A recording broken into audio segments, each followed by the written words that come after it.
Hi, Joan. My name is Amber Thornton, and I will be responding to your discussion board post for disaster trauma and psychological first aid. You mentioned quite a few things that I enjoyed.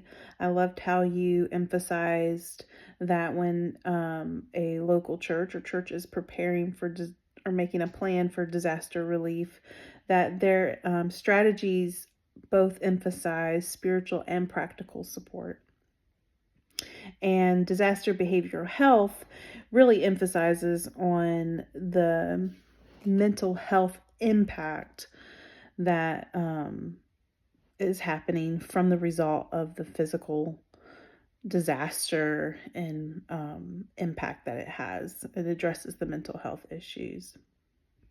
One of the things you said that churches play a vital role and a critical role in providing long-term emotional and spiritual support that helps foster unity and healing during crisis. Because what I love about the involvement of the local church during disaster relief, whether it's a natural disaster or a community disaster that impacts the whole community, is churches are usually seen as places of refuge or distribution sites. And so a lot of times this is when the city can and the community does turn to the city for help. So it is important that the local church also provides practical support.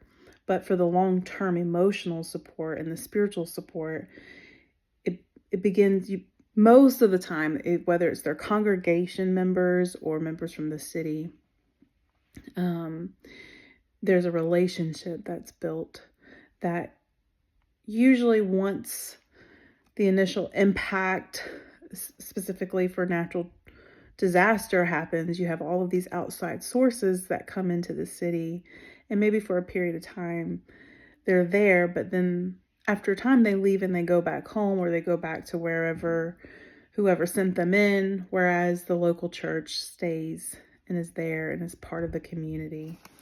And that was one of the things that really stuck out to me when I was reading through the planning guidance, the disaster behavioral health planning guidance that was provided for us as a source, is that they made a statement that all disaster is local and all disaster relief is local.